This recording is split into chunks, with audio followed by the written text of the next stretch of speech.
सुप्रभात बच्चों। हम लोग पढ़ रहे हैं काव्य सौंदर्य के तत्व। अब काव्य सौंदर्य के तत्वों के अंतर्गत हम लोगों ने पढ़ा सबसे पहले रस को। अब अगला तत्व है अलंकार।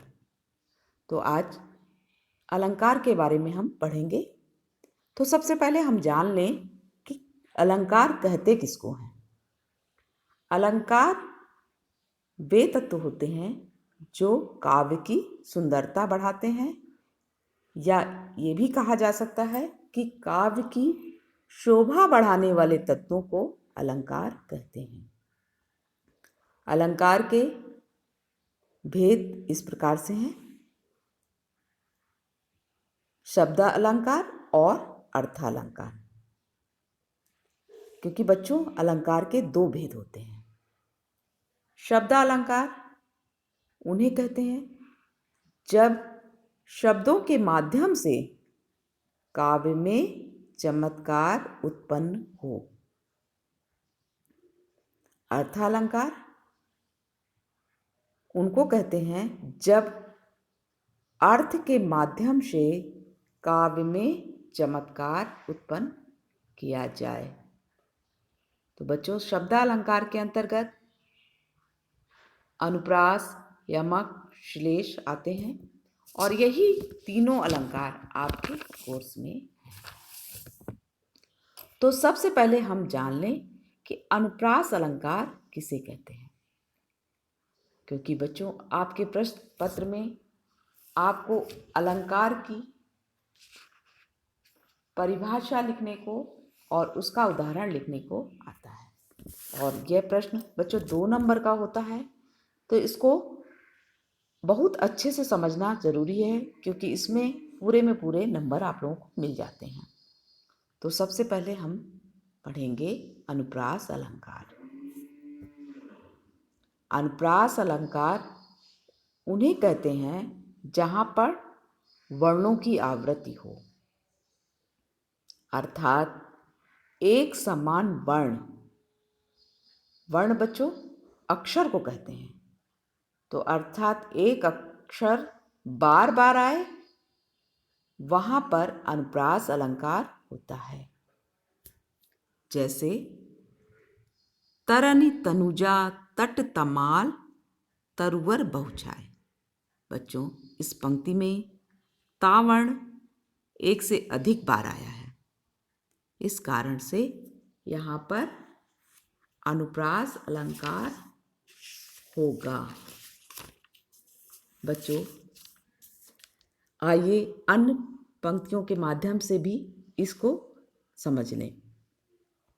रघुपति राघव राजा राम, इस पंक्ति में भी रा वर्ण की आवृत्ति हुई है, इस कारण से यहाँ पर अनुप्रास अलंकार है।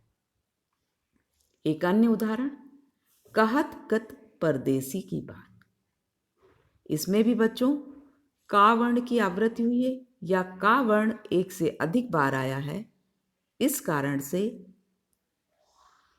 यहाँ पर अनुप्रास अलंकार है। तो बच्चों इस तरह से आप लोगों ने अनुप्रास अलंकार समझ लिया। अब हम पढ़ते हैं यमक अलंकार। यमक का अर्थ होता है बच्चों जोड़ा, या इसको कहते हैं युग्म भी। इस प्रकार जहां एक शब्द अथवा एक शब्द समूह एक से अधिक बार प्रयोग हो, किंतु उसका अर्थ प्रत्येक बार भिन्न हो, अर्थात उसका अर्थ हर बार अलग अलग हो, वहां पर यमक अलंकार होता है। बच्चों इस उदाहरण में देखिए, ऊंचे घोर मंदिर के अंदर रहन वाली। ऊंचे घोर मंदिर के अंदर रहती हैं। बच्चों इसका स्पष्टीकरण इस प्रकार से है कि इस उदाहरण में ऊंचे घोर मंदिर के 2 भिन्न भिन्न अर्थ हैं। पहले अर्थ के अंतर्गत महल है और दूसरे अर्थ के अंतर्गत पर्वत की कंदराएं। अर्थात यहाँ पर यमक अलंकार है। और एक अन्य उदाहरण के माध्यम से इसे समझते हैं बच्चों। ऊधो जोग जोग हम नाही। इस उदाहरण में भी जोग शब्द के दो अर्थ हैं। पहले जोग का अर्थ है योग या जोड़ना, और दूसरे जोग शब्द का अर्थ है योग। तो बच्चों, इस तरह से जोग के दो अर्थ होने के कारण इसमें भी यमक अलंकार है।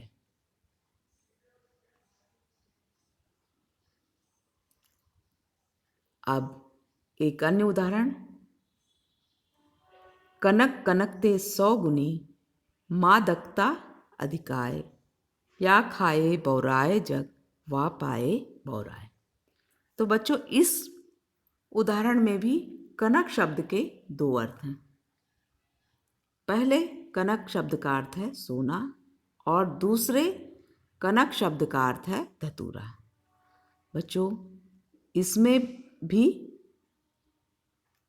कनक शब्द के दो अर्थ होने के कारण यहाँ पर भी यमक अलंकार है। इस तरह से बच्चों, अब हम पढ़ते हैं श्लेष अलंकार।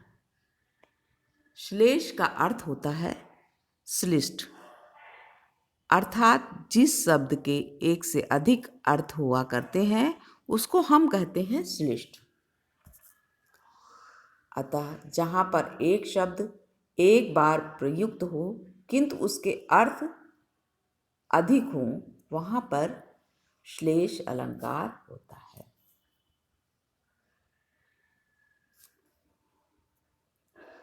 जैसे उदाहरण है, रहीमन पानी राखिए, बिन पानी सब सून, पानी गए न उबरे, मोती मानुष चून।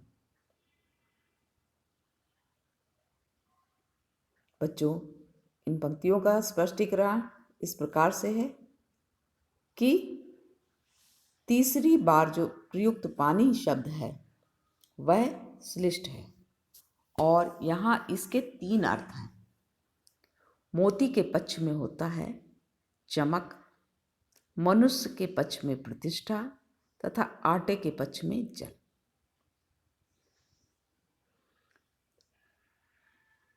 अतः यहाँ श्लेष अलंकार है।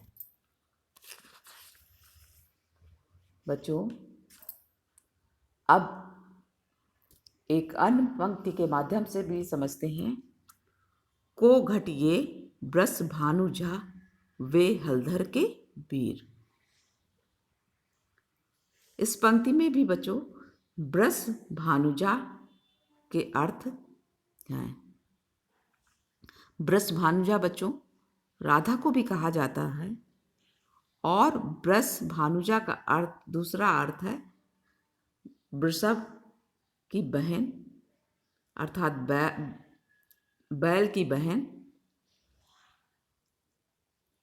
और हलधर के अर्थ हैं हल को धारण करने वाला, और हलधर बच्चों बलराम को तथा बैल को भी कहा जाता है।